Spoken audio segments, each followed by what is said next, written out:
Oke, selamat siang, selamat berjumpa kembali dengan saya Multi Channel Serang Banten. Kali ini saya akan mendapatkan pasien ya. Ini namanya water heater ya, untuk kita mandi panas ataupun mandi hangat dan dingin.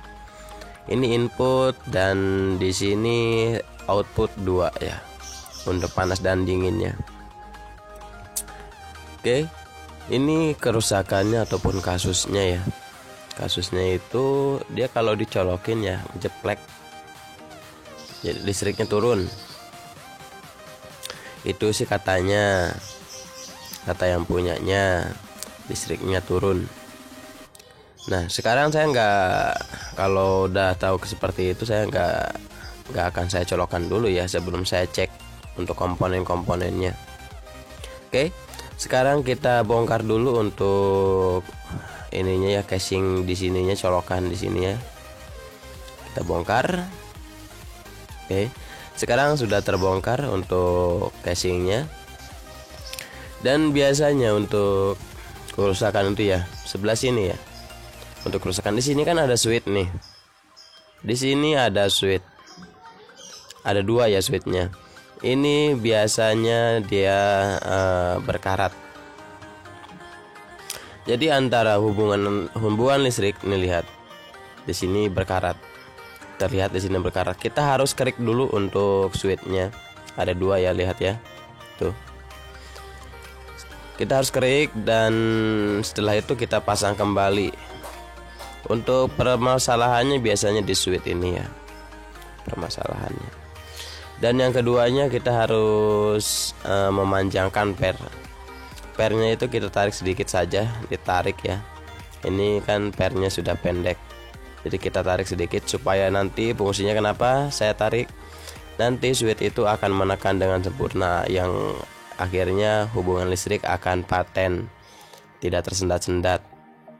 Per ini untuk mendorong switchnya itu ya, per ini tuh lihat, saya tarik pernya, dia sudah mendorong switch ini. Maksudnya saya tekan pernya ya, dia mendorong switch. Tapi sebelumnya switchnya dibersihkan dulu. Ini biasanya permasalahan dari switch. Jadi listrik ngejeklek itu ya, listrik turun, kWh turun. Itu karena dia switch ini hanya apinya saja ataupun hanya percikan apinya saja yang menempel ataupun yang istilahnya menyamber ya. Jadi tidak sepenuhnya dia menempel. Untuk modulnya di sini dia tidak bermasalah, tidak ada yang gosong. Ya, tidak ada yang menggosong. Jadi hanya membongkar ininya saja. Dan juga yang kedua nanti dari modul atas ya. Itu juga harus dicek sebelum kita mencobanya. Tuh lihat. Jadi fungsi dari per ini, kalau per ini sudah pendek, dia menekannya kurang sempurna. Itu ya fungsinya. Yang akhirnya switchnya tidak menempel dengan sempurna, dan yang terjadi nanti hanya percikan api saja. Dan akhirnya listrik pun jeglek ataupun konslet. Gitu ya. Jadi seperti itu untuk permasalahannya. Sekarang kita pasang kembali, jangan sampai kita untuk pernya ya, lihat untuk pernya harus masuk ke lubang ya, supaya nanti pernya lurus dengan switchnya juga. Saat kita tekan-tekan itu pernya jangan sampai bengkok, harus lurus. Jadi pernya itu kita masukkan ke lubang ya. Di situ di dudukannya ini ada per ya, lihat. Nah, di sini ada per.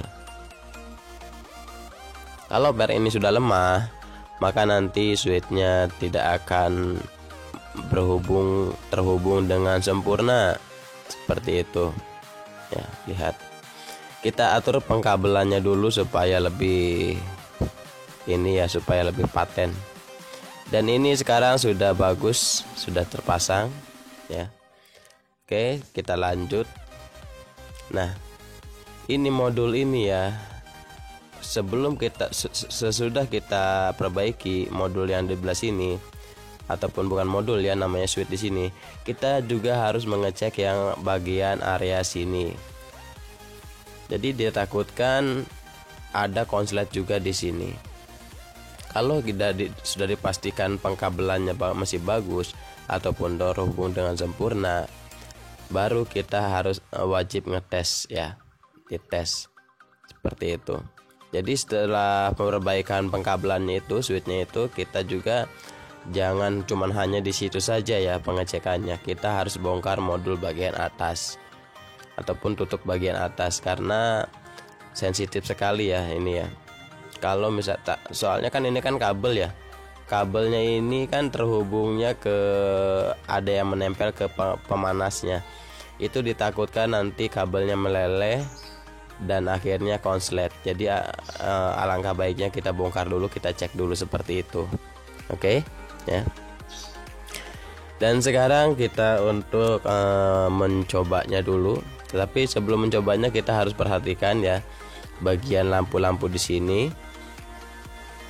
Perhatikan kenapa saya memasang petang ampere ya. Karena ya itu, kalau misalkan masih konslet nanti ampere pun akan besar.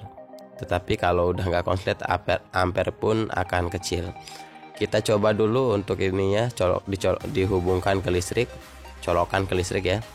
Nah sekarang untuk setelah dicolokkan ke listrik, ini sudah tidak jeplek lagi dan di sini lampu indikator sudah hidup ataupun menyala. Lihat, ya artinya normal. Dan di sini juga lihat, di sini sudah normal, sudah hidup, sudah nyala ya. Seperti itu.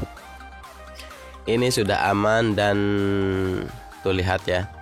Ini bukan nggak berkedip ya, ini hanya di kamera saja terlihat berkedip, padahal dia enggak. Untuk mencoba mengetes seperti ini itu jangan lama-lama ya. Karena kalau lama-lama, kalau tanpa ada air nanti akan terjadi konslet. Terlalu panas tanpa ada beban air. Makanya kita kalau misalkan mau tes lama, kita harus menggunakan air dulu. Nanti akan meleleh bagian dalamnya dan akan berkerak bagian dalamnya. Masalahnya di sini tabung ya. Contohnya seperti itu. Untuk bagian tutup dalam, tutup luar ya, tutup atas seperti ini. Ini jangan sampai ada kabel yang menempel ke tabung aluminium ya, gitu ya. Jangan sampai, perhatikan untuk cara menutupnya seperti ini, jangan sampai ada yang terhubung. Karena itu kan posisinya panas ya tabung itu. Kalau misalkan ada kabel yang terhubung, kabel yang istilahnya telanjang terhubung, nanti akan terjadi konslet. Seperti itu ya, kita tekan dulu, kita tekan lagi, dan hasilnya sip ya. Oke, terima kasih. Sip.